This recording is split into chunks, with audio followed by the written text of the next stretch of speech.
everybody, and welcome back to SEC Roundup. This is Nick Morgan. I'm the president and founder of ICAN, Investor Choice Advocates Network. And this is the next episode of SEC Roundup for you all. And I'm joined by two excellent guests. I have first longtime client, ICAN client, Eric Cannon. Eric, thank you so much for joining. Thank you. Glad to be here. And friend and former colleague, Keri Axel. Keri is a partner at the Waymaker Law Firm and is a former SEC enforcement attorney and former assistant United States attorney. Keri, thank you so much for joining. Thank you, Nick. This is going to be fun. So we're here to talk about a fairly obscure topic in SEC litigation, but one that is hugely impactful for people who are going through it.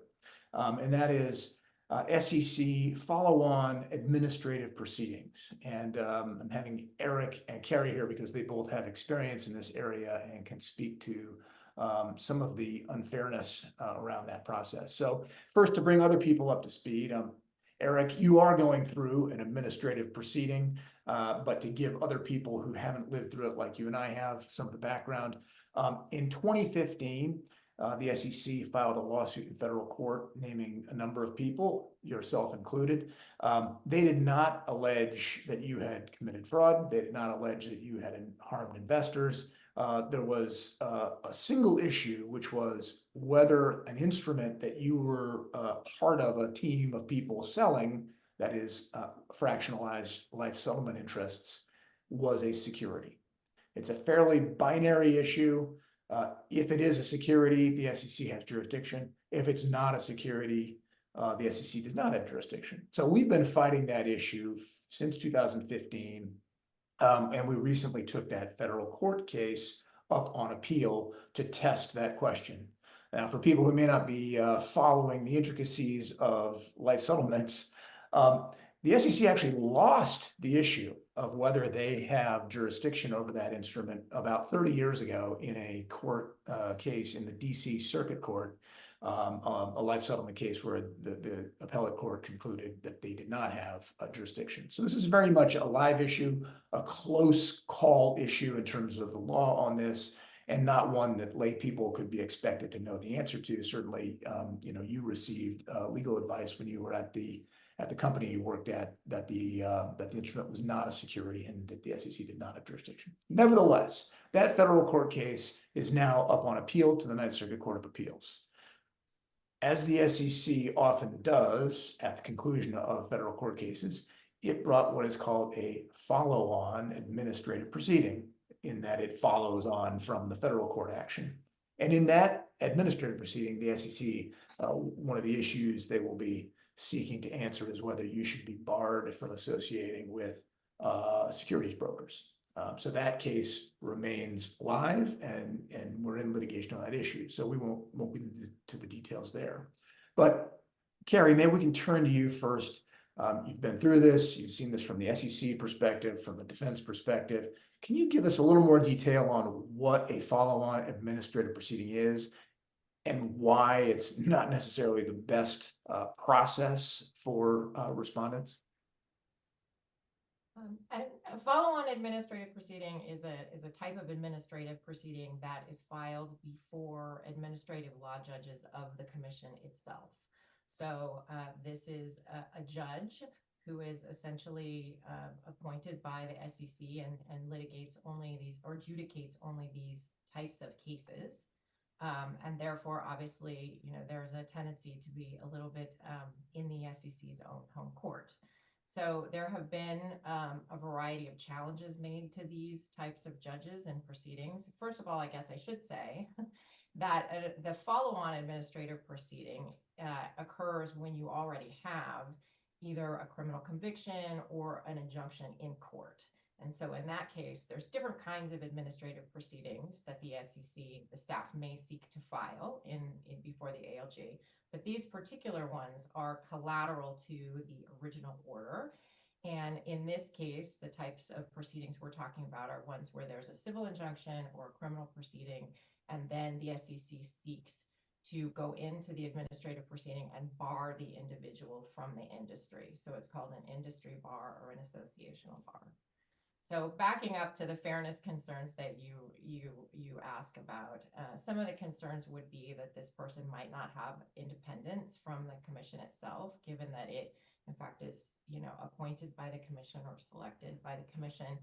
And there have been constitutional challenges there as to the appointment process necessary for the types of judges that sit in these positions, as well as the ways in which they can be supervised or fired by the president.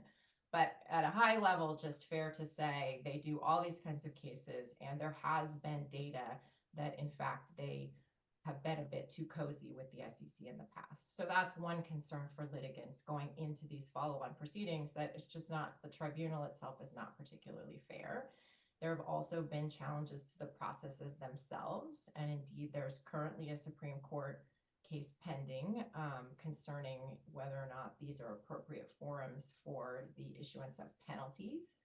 And this gets in really arcane areas of the law, but the question there is whether penalties themselves are something that really should only be done by a court, whether there's a Seventh Amendment right to a jury trial, whether there's other due process protections like the federal rules of civil procedure, and those don't apply in these administrative proceedings. So the same issues would, you know, arguably obtain and apply here, where you'd say, is this, you know, is this a process that is fair to impose a punishment? And is this really a punishment, this bar of a person from the industry?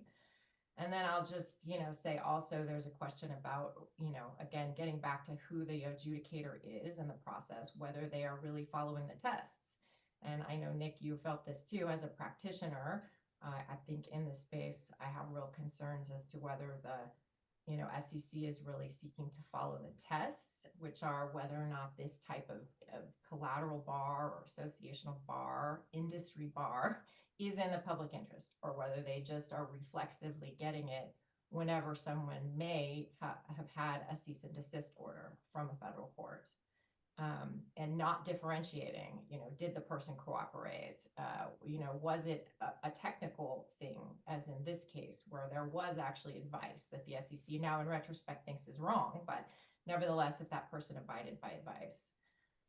And so those are all kind of fairness issues that seem implicit in the process and are of great concern, I'm sure of great concern to Eric. Yeah, I'm sure they are. And of course, the issues that you described, Keri, are not the only issues. There are a lot of other issues. One of the Supreme Court cases you alluded to was the Jeopardy case. If in fact Eric's matter gets heard by an administrative law judge, and at this point we don't know because one hasn't been assigned, the Jeopardy case, which is pending before the Supreme Court right now, raises the question of whether ALJs, administrative law judges, are unduly protected from removal in the executive branch.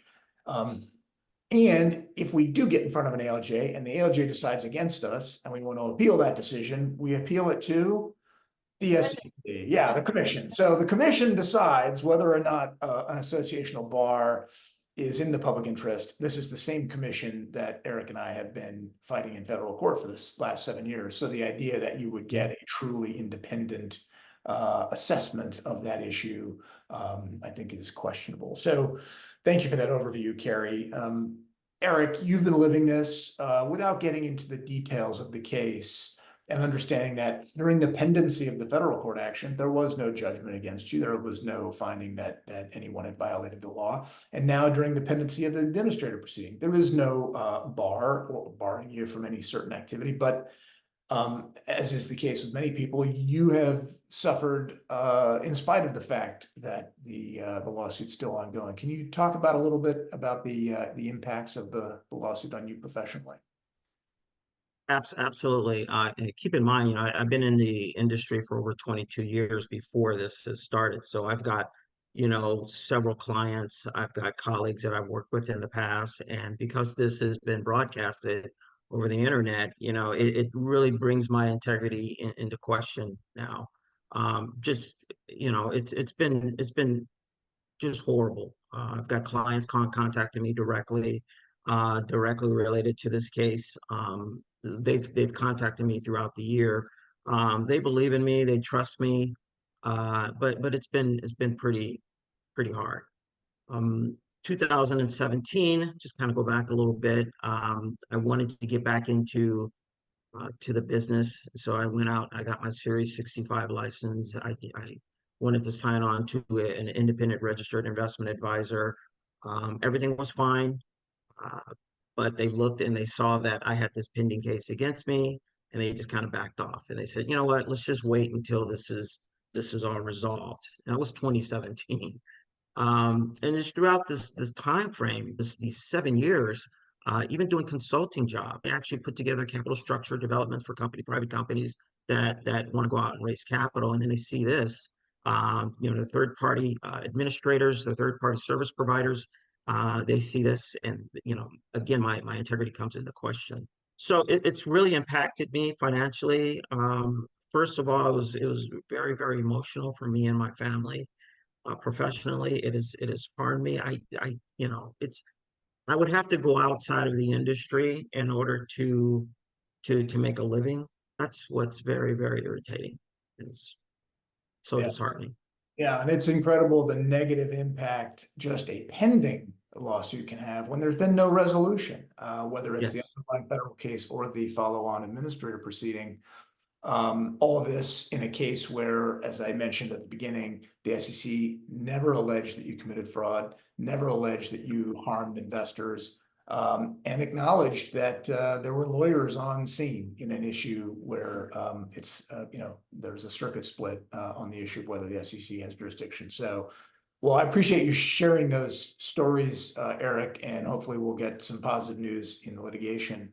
But until then, this topic of the potential for a follow-on administrative proceeding after federal court litigation is something I think that all professionals in the securities industry should be aware of. So I appreciate you describing your experience. And Keri, thank you so much for taking the time to describe what a follow-on AP is. So thank you. And for everybody else, we'll see you on the next episode of SEC Roundup. Until then, goodbye.